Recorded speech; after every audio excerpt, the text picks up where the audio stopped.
Oh, hello there. This video is about the stuff I love from the year I was born. Baby got back. Yeah, baby. Special of the day, we're serving up sequels.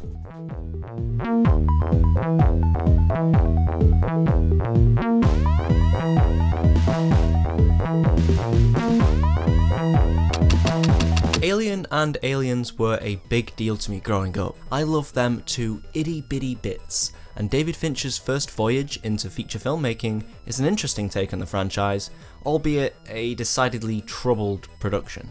My first movie, it's fairly well known, was a disaster. Alien 3 went through some very unusual phases until it finally landed on what it became. In one of the original scripts, the one by Vincent Ward in particular, the story was going to be set on this gigantic wooden space station inhabited by monks? I mean, that sounds weird and cool and awesome, but the film finally settled on being about Yorkshiremen in space. Stop this raving at once.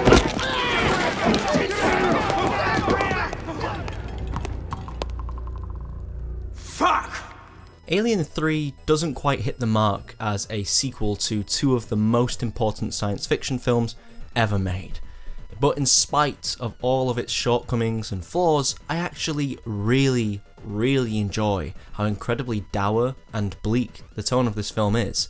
For me, that's the biggest takeaway, that there's a lot of detail in this movie that helps develop that depressing tone. Obviously the story and the acting, but the colour palette, the set design, and generally most of the work under production designer Norman Reynolds.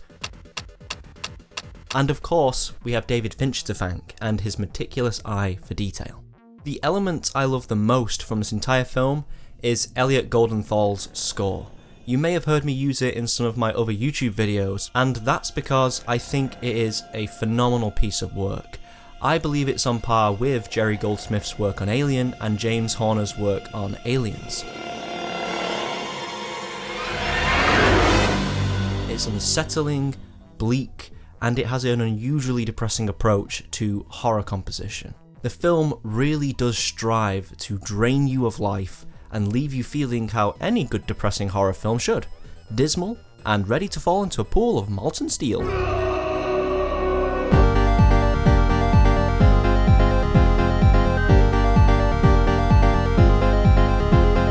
Little history lesson right now. Back in '89, Batman crushed it in the box office, and when Tim Burton was tasked with bringing the Caped Crusader back to the silver screen for a round 2 in 1992, he made the right decision in bringing intense sex appeal to the franchise.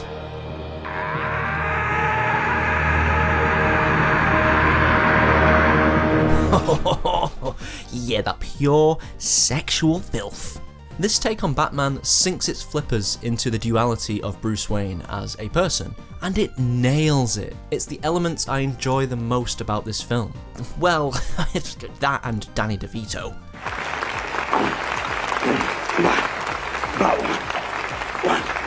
We have three characters tackling what it means to have an adopted persona.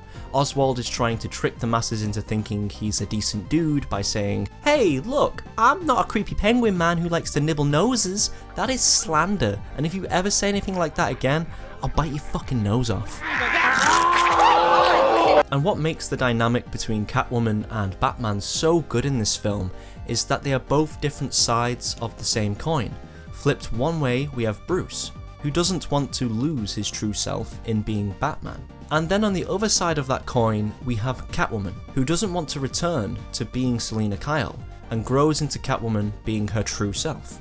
I think it's one of the best explorations of what it means to have an alter ego in any Batman film, and in most superhero films. Hang on, I think I know.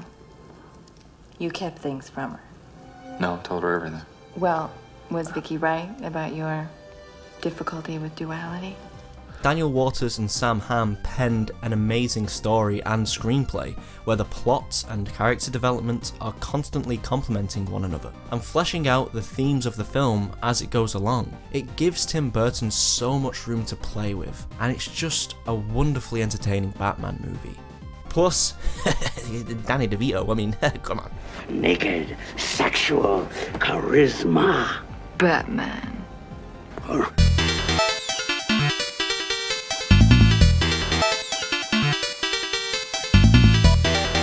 Riggs. Raj. Raj. Riggs. Riggs. Raj. Raj. Word, Riggs. Word, Raj. Raj. Raj. Riggs. McRod. Hey, Riggs. Riggs. Riggs. Raj. Riggs. Damn it, Riggs. Okay, I can't. Riggs. Riggs. Riggs. Stupid son of a bitch. Riggs. Riggs. Riggs. Riggs. Riggs. Yeah! Raj. Riggs, you crazy son of a bitch. Yeah! Son of a bitch. Riggs. Riggs. Riggs. Riggs. Joe Pesci. What am I? Hello? Okay. I'm the law. No. Sweet, sweet me.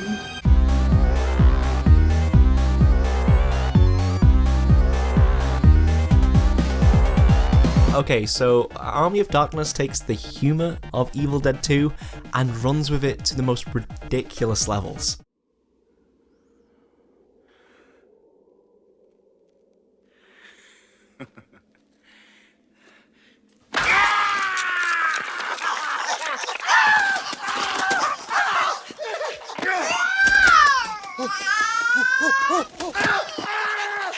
It's as if Sam Raimi took this one moment from Evil Dead 2 and decided, yeah, I could make that into a film. I could make that into a sequel. Why not? When most films these days are taking the more serious and dramatic approach to a sequel or remake, back in the day, Sam Raimi just said, fuck it. This Give him a boomstick. is my boomstick. Make one of the most simple and best montages in all of cinema, and unleash Bruce Campbell in all of his glory.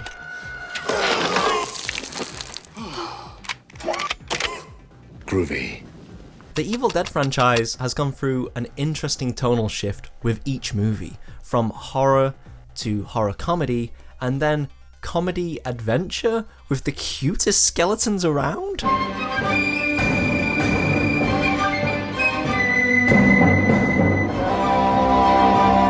I mean, it's just perfection.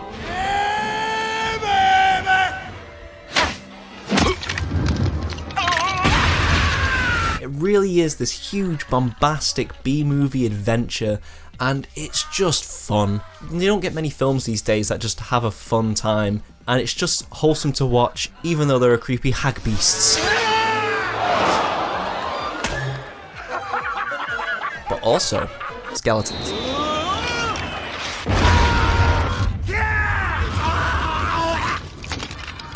And now, a word from our sponsors.